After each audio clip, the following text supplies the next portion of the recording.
Pernah nggak sih ngerasa seharian tuh kayak sibuk banget, tapi pas malam kok kayaknya nggak ada yang kelar ya? Rasanya tuh kayak lari di tempat, bener kan? Pengennya sih jadi lebih disiplin, tapi anehnya buat mulai aja rasanya berat banget. Nah, kalau kamu ngerasain ini, tenang, kamu nggak sendirian. Coba deh, kita renungin kutipan ini bareng-bareng. Gimana kalau ternyata selama ini kamu tuh bukan malas? Bisa jadi kamu itu cuma capek. Capek karena udah terlalu sering memulai sesuatu, tapi nggak pernah bener-bener tahu tujuannya kemana. Wah, ini langsung mengubah cara pandang kita ya kan? Artinya nggak ada yang salah sama diri kamu. Kita cuma butuh peta yang lebih jelas saja. Oke, pertanyaannya sekarang, gimana caranya kita mulai lagi tapi kali ini dengan benar? Gimana caranya biar energi kita tuh fokus, nggak kebuang sia-sia lagi? Nah, ini dia yang bakal kita kupas tuntas sekarang. Oke, kita mulai dari yang paling dasar dulu ya, fondasinya. Jadi sebelum kita bisa mengubah apa yang kita lakukan, kita perlu banget paham dan bisa ngelola apa yang kita pikirkan dan rasakan. Kenapa? Karena disiplin yang sesungguhnya itu nggak dimulai dari tindakan, tapi justru dari dalam kepala kita sendiri. Nah, ini dia nih kuncinya. Selama ini kan kita mikirnya, prokrastinasi itu masalah manajemen waktu yang jelek. Ternyata salah besar. Penelitian modern justru nunjukin kalau ini tuh lebih ke masalah regulasi emosi. Kita nunda-nunda itu karena kita pengen ngehindarin perasaan nggak nyaman. Kayak stres, bosen, atau ragu-ragu pas mau ngerjain sesuatu. Ya, otak kita itu secara alami nyari jalan pintas buat ngehindarin stres. Dan cara paling gampangnya, ya nunda. Terus gimana dong solusinya? Nah, disinilah filsafat kuno stoikisme punya jawaban yang keren banget. Intinya gini, kita perlu pisahin semua hal di dunia ini jadi dua kategori simpel. Coba deh lihat di kolom kiri. Ada apa di situ? Pikiran kita, tindakan kita, respon kita. Nah, inilah wilayah kekuasaan kita sepenuhnya. Semua energi kita harusnya fokus di sini. Sekarang, coba lihat kolom kanan. Omongan orang lain, hasil akhir dari usaha kita, bahkan cuaca hari ini. Itu semua di luar kendali kita. Jadi kalau kita khawatir soal hal-hal ini, itu cuma buang-buang energi. Sia-sia banget.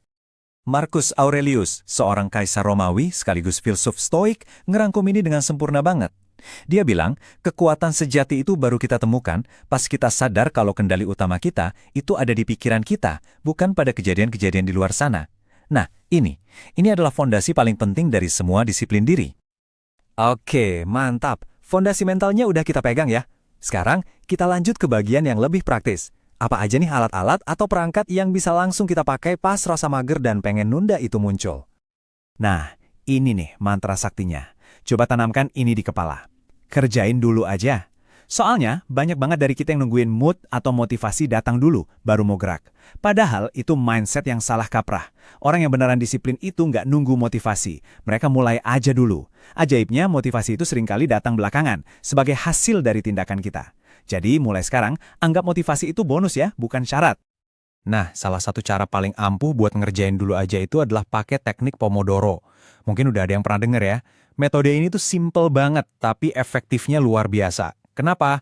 Karena dia bisa ngubah tugas yang kelihatannya gede dan bikin ngeri, jadi serangkaian lari sprint kecil-kecil yang gampang banget dikelola. Caranya gampang banget. Pertama, pilih satu tugas aja. Terus, pasang timer 25 menit. Selama 25 menit itu, kamu kerja fokus total, tanpa gangguan apapun. Matiin notif HP, tutup tab yang gak perlu. Pas timer bunyi, kamu istirahat 5 menit. Ulangi ini 4 kali, terus ambil istirahat yang lebih panjang. Kuncinya itu di komitmen buat fokus total selama 25 menit itu. Percaya deh, janji sama diri sendiri buat kerja 25 menit itu jauh lebih gampang daripada janji mau kerja seharian penuh kan? Nah, prinsip yang sama juga berlaku buat semua hal, nggak cuma Pomodoro. Kalau kamu ngerasa kewalahan sama satu tugas, itu tandanya tugas itu terlalu besar. Kuncinya, pecah jadi langkah-langkah super kecil. Contoh, jangan tulis di to-do list kamu, selesaikan laporan 20 halaman. Wah, itu langsung bikin males. Ganti jadi, bikin kerangka laporan, cari 3 sumber referensi, tulis paragraf pembuka. Setiap kali kamu nyentang satu tugas kecil itu, otak kamu bakal ngasih hadiah dopamin, yang bikin kamu semangat buat lanjut ke langkah berikutnya. Oke, disiplin itu kan bukan lari sprint ya, tapi maraton. Punya alat-alat praktis tadi itu bagus, tapi kita juga butuh sistem jangka panjang supaya nggak kehabisan bensin di tengah jalan. Nah, kondisi kehabisan bensin ini yang sering kita sebut burnout.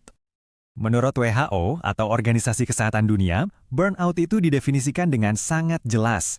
Jadi ini tuh bukan cuma sekedar capek biasa ya, ini adalah kondisi kelelahan yang udah mendalam banget, biasanya disertai perasaan sinis atau negatif sama pekerjaan, dan ngerasa diri kita tuh udah nggak efektif lagi.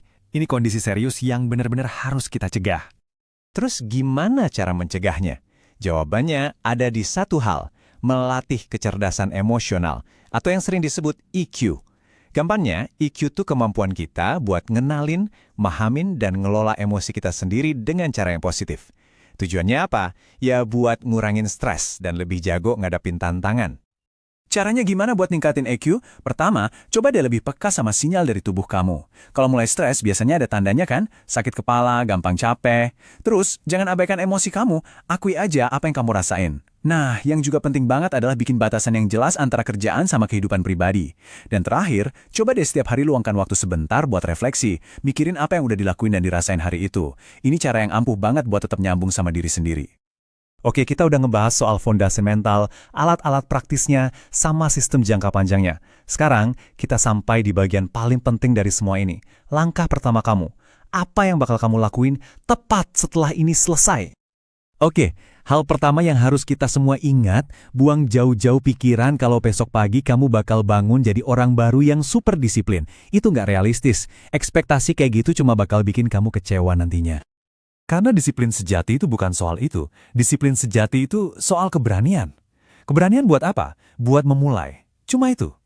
Memulai hal yang kecil banget hari ini. Terus besok ambil satu langkah kecil lagi.